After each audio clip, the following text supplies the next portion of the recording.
America का सबसे चालाक स्मगलर रिक लाइटल की सच्ची कहानी 1980 के दशक में अमेरिका ड्रग्स की लहर में डूबा हुआ था। राष्ट्रपति रोनाल्ड रीगन ने खुलेआम ऐलान कर दिया था कि ड्रग्स के खिलाफ जंग छिड़ी जाएगी और ये लड़ाई हर हाल में जीती जाएगी।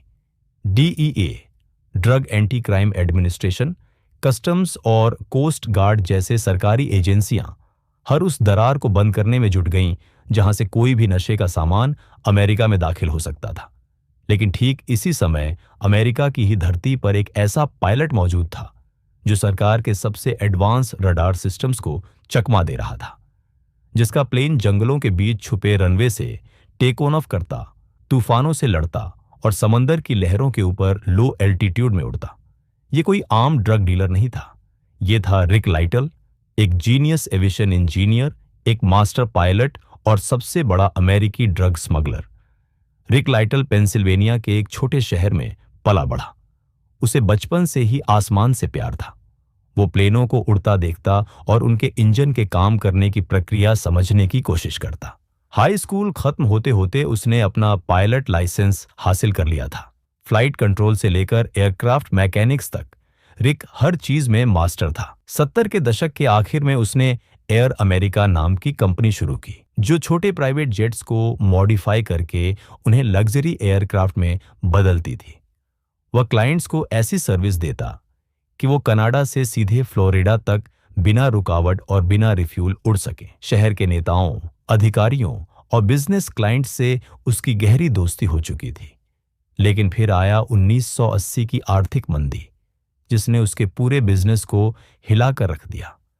अब क्लाइंट्स नहीं थे, पैसे खत्म हो रहे थे और कर्ज बढ़ता जा रहा था।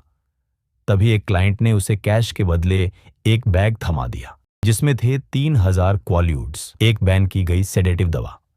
पहली बार रिक ने इन दवाओं को बेचने की कोशिश की और पहली बार में ही फेल हो गया। जिसे उसने क्वाल्यूड्स बेचे थे वो एक अंडरकवर कॉप निकला। रिक गिरफ्तार हुआ, लेकिन उसकी इंटेलिजेंस और पिछली रिकॉर्ड को देखते हुए उसे एक ऑफर मिला, डीए के लिए इन्फॉर्मेंट बनने का। रिक ने हामी भर दी। अब रिक स्मगलिंग नेटवर्क के लोगों से मिलता, डीए को रिपोर्ट करता, लेकिन धीरे धीरे वो खुद इन नेटवर्क से प्रभावित होने लगा। उसे समझ आया कि जो लोग उससे प्लेन मॉडिफाई करवा रहे हैं वे असली में ड्रग रिंग्स चला रहे हैं और उनसे कहीं ज्यादा कमा रहे हैं। फिर आया 1981, जब एक मारिजुआना स्मगलिंग रिंग ने उसे अपना पायलट बनने को कहा। एयर अमेरिका बर्बादी के कगार पर थी तो रिक ने हां कह दी। उसने पहली स्मगलिंग रन पूरी की और फुल पेमेंट मिला। इसके बाद 2 और रन, और फिर उसने यह सोचकर छोड़ दिया कि बहुत हुआ, लेकिन तब तक देर हो चुकी थी। रिक की काबिलियत अब मेडलिन कार्टेल तक पहुंच चुकी थी। वो कार्टेल जो पाब्लो एस्कोबार के नेतृत्व में अमेरिका के कोकीन बाजार पर राज करता था। 1981 में कार्टेल के टॉप एजेंट जॉर्ज ओचुआ ने उसे कोलंबिया बुलाया और ऑफर दिया, हमें माल पहुंचाओ, हम तुम्हें अमीर बना देंगे, लेकिन धोखा नहीं चलेगा।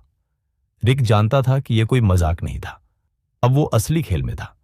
कोलंबिया से अमेरिका तक का सफर करीब 6000 मील लंबा होता था और यह बिना रडार पर आए पूरा करना लगभग नामुमकिन था। लेकिन रिक ने अपने सेस्ना 310 एयरक्राफ्ट को एक सुपर स्मगलर मशीन बना दिया। फ्यूल कैपेसिटी को 3 गुना बढ़ा दिया, 6000 गैलन तक। फ्यूल टैंक्स को रबर ब्लैडर्स में छिपाया, विंग्स को रीइंफोर्स किया, हाई हॉर्स पावर इंजन लगाए, अंदर एक रेडार डिटेक्शन सिस्टम फिट किया, खुद का रेडियो नेटवर्क और सीक्रेट कोड सिस्टम बना लिया। उसने एफआईए से अपने प्लेन के लिए लीगल सर्टिफिकेट भी बनवा लिया ताकि कोई शक न करे। 3 महीने की प्लानिंग के बाद रिक ने अपनी पहली कोलंबियन फ्लाइट उड़ाई।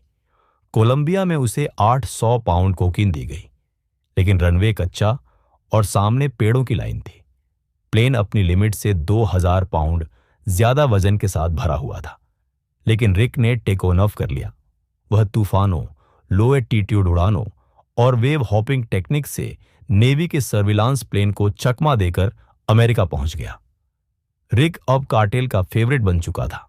वो खुद को कहता, मैं कोकीन का फेडरल एक्सप्रेस हूं, 3 मिनट से ज्यादा लेट नहीं होता। उसने और पायलट्स हायर किए, पूरा नेटवर्क बना लिया। हर फ्लाइट में लाखों डॉलर की कमाई होती, लेकिन वो इतना स्मार्ट था कि डीए एजेंट्स भी उसे एक सच्चा इन्फॉर्मेंट मानते रहे। 1984 में उसे एक पुराने केस में फ्लोरिडा ट्रायल के लिए बुलाया गया, लेकिन कोर्ट में ट्रायल के बीच हर वीकेंड को वह कोलंबिया उड़ता, माल लाता, डिलीवर करता और सोमवार को कोर्ट में हाजिर रहता। 11 हफ्ते में 11 उड़ाने, कमाई $13 मिलियन, और हैरानी की बात, उसे निर्दोष घोषित कर दिया गया। रिक अब करोड़ों डॉलर कमा चुका था, लेकिन एक चूक उसकी बर्बादी का कारण बनी। उसका पायलट जिम कूपर नशे में था और ड्रग्स की डिलीवरी के वक्त प्लेन एक कार पर क्रैश कर बैठा। एक व्यक्ति की मौत हो गई।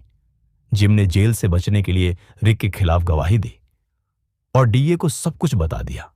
अब शिकंजा कसने लगा। $30 मिलियन लेकर भागा, फिर भी बच नहीं पाया। रिक ने तुरंत $30 मिलियन ऑफशोर ट्रांसफर किए और कैरेबियन आइलैंड सेंट यूस्टेशियस भाग गया। लेकिन डीए ने लोकल अथॉरिटीज को मनाया और उसे अनडिजायरेबल एलियन करार देकर अमेरिका डिपोर्ट कराया। 1986 में रिक को गिरफ्तार किया गया। आरोप कोकीन तस्करी और साजिश का।